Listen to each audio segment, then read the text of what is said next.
sore throat, so I apologize if it sounds like the thing is cutting in and out. Just so everybody's clear, it's not cutting out. I have a sore throat, just so we're clear. Good afternoon, Dharma masters, teachers, parents, little sisters, friends, and family. Thank you for gathering here today to support my fellow graduates and I on this monumental day. I cannot express the amount of relief I feel standing up here on the stage today, but before I get into my speech, I would just like to apologize for my voice. Again, I'm very sorry. Wow. A whole decade I've spent cooped up behind these walls with the same people, same faces, same attitudes every single day, but I would not ever change it for any other group of people. I've learned that under pressure, I work the fastest and most efficiently, and as I'm sure you guessed, I finished this essay about 4 hours ago. So, yeah, but I started this in November, so at least I started early. This is the first thing I started early.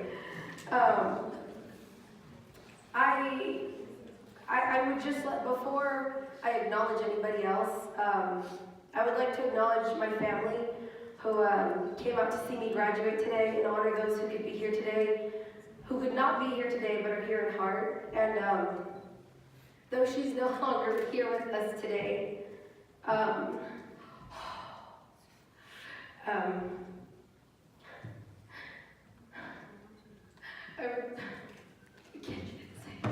I would like to give a big thank you to my Auntie Carol. Oh.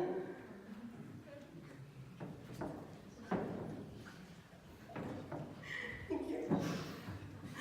Who taught me so much of what it means to be a good person and really taught me a lot of my culture. And as a kid, I spent a lot of time on the res with her, and I remember my dad would be working up on the res, and I would go stay at her house, and I remember feeling very safe and very comfortable. And in 3rd grade, when I first came here, when I drove through the gates for the first time, I felt very much the same.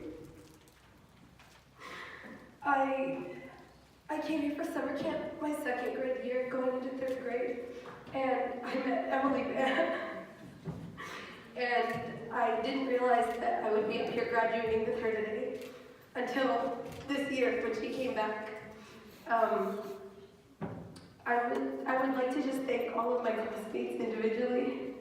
Grandpa, Alice, I'm sorry to say that I don't think you'll ever find another punching bag as funny as I am. Chris, I've known you for 10 years, and thank you for putting up with me and my horrible jokes and puns.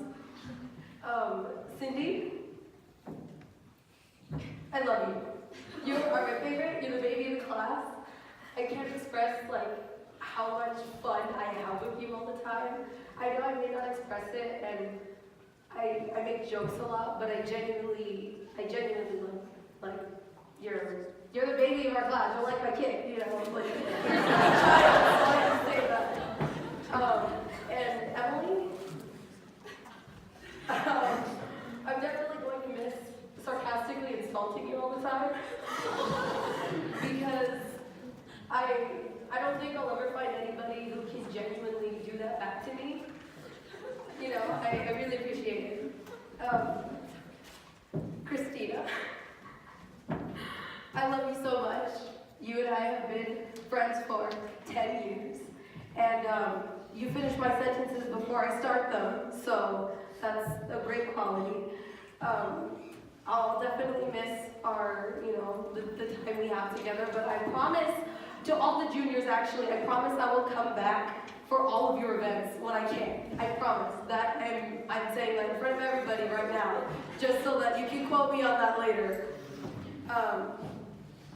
To a couple of teachers, Just to name a few, Ms. Furlong for being there for me when I needed it. Also to Ms. Mark for being there since, oh gosh, I don't know, since I've been here, I guess, and Ms. Furlong. But I also wanted to thank Mr. Reed, who couldn't be here today, but he is one of the teachers that really gave me a lot of confidence. I didn't mean to do that to the mic outside. He gave me a lot of confidence because he taught me how to sing, and when I sang, I felt like I could project my voice a lot more. I didn't really have much of a filter in junior high, but I mean, as I'm sure a lot of you remember, those of you that were with me in junior high remember, and my family, I'm sure you all remember. But you know, I think that growing into the person I am today from who I was when I first came here, it's shown me that I'm not very different than the person I was when I first came here. The only difference is I have the values of somebody who understands, somebody that's like accepting, and hopefully I've been able to pass that out to some of the younger girls, you know, like Monique, I'm going to miss singing with you. I'm going to miss that. Cien, where are you? Cien. I'm going to miss feeding you in math class. Yeah, I am. Let's see, who else? Oh, Caitlin, thank you for being the coolest little sister. I love you so much. You're very fun. You're very insightful. You always greet me in the mornings. Thank you.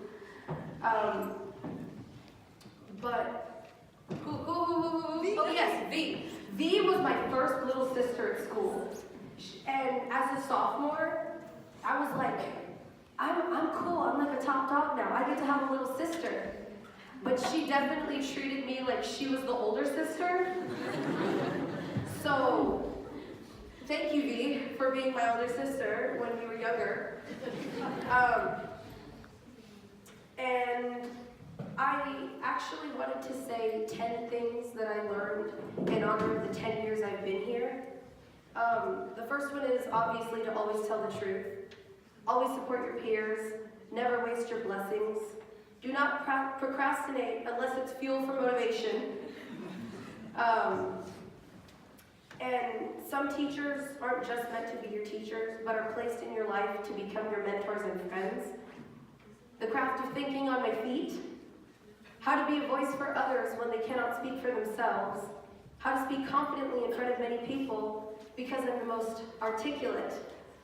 Not to give up on myself. And last but most certainly not least, flexibility.